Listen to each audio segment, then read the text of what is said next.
Bel et Nebo étaient les principales divinités de Babylone, chacune symbolisant la puissance religieuse et politique de l'Empire. Bel, un titre signifiant seigneur, était souvent attribué à Marduk, le dieu suprême de Babylone. Marduk était considéré comme le créateur de l'univers et le protecteur de la grande ville de Babylone, incarnant sa puissance militaire et sa domination culturelle. Son grand temple, Essédila, se dressait comme un monument à sa vénération et à la puissance de l'empire babylonien. Nebo, également appelé Nabu dans les textes babyloniens, était le dieu de la sagesse, de l'écriture et du destin. Il était souvent représenté tenant un stylet, symbolisant son rôle de scribe des dieux, et celui qui inscrivait le destin des hommes. Nebo était étroitement associé à la ville de Borsippa, où son temple était un centre de formation des scribes et de dévotion religieuse. Le roi de Babylone attribuait souvent à Nebo la sagesse nécessaire pour gouverner et consigner leur règne. Le chapitre 46, verset 1 d'Ésaïe se moque à la fois de Bel et de Nebo, déclarant qu'ils se courbent et s'inclinent, montrant que même les plus grands dieux de Babylone s'effondreraient sous le jugement de Yahweh. Leur chute finale s'est accomplie lorsque la Perse a conquis Babylone en l'an 539 avant Jésus-Christ, prouvant que les idoles, aussi exaltées soient-elles par les nations, ne peuvent ni sauver ni résister face au vrai Dieu. Être du conseil divin. La Bible contient des références fascinantes à Yahweh, présidant un conseil divin céleste, une assemblée d'êtres spirituels souvent appelés les fils de Dieu, ou, dans certains contextes, même des dieux.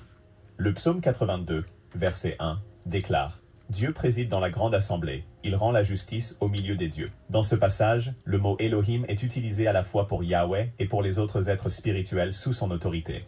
Ces figures sont réprimandées pour leur injustice et on leur dit qu'elles mourront comme des mortels, soulignant ainsi leur subordination. Dans Job chapitre 1, verset 6, les fils de Dieu sont décrits comme se rassemblant devant le Seigneur, avec Satan parmi eux, reflétant une cour céleste où des décisions sont prises concernant l'humanité. Cette image fait écho aux scènes de conseil dans d'autres cultures de l'ancien Proche-Orient.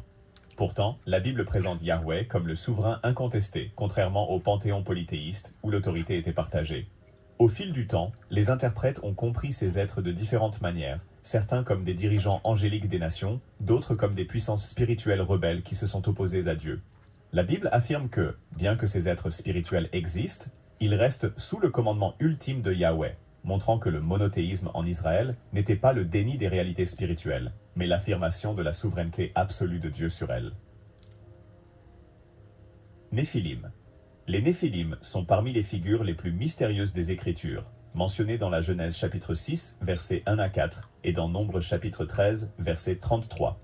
Ils sont décrits comme la progéniture des fils de Dieu et des filles des hommes. Beaucoup d'interprètes comprennent cela comme des anges déchus prenant des femmes humaines, engendrant une race hybride de géants ou de puissants guerriers. Ces êtres sont appelés des hommes de renom, légendaires pour leur force et leur violence. Leur présence est liée à la grande corruption de la terre avant le déluge, servant de l'une des raisons pour lesquelles Dieu a infligé son jugement à l'humanité à l'époque de Noé. Plus tard, lorsque les espions israélites explorèrent Canaan, ils rapportèrent avoir vu des Néphilim là-bas et se décrivirent eux-mêmes comme des sauterelles en comparaison. Qu'ils soient compris littéralement comme des géants ou symboliquement comme des guerriers terrifiants, les Néphilim représentaient une rébellion humaine extraordinaire et l'effacement des frontières entre le divin et l'humain. Les traditions juives, comme le livre d'Enoch, ont développé cette histoire, présentant les Néphilim comme la progéniture corrompue d'êtres angéliques qui ont enseigné à l'humanité des connaissances interdites. Dans la théologie biblique, leur existence met en lumière la descente de l'humanité dans la violence et le péché, soulignant la nécessité d'un jugement divin et d'une purification par le déluge. Reine du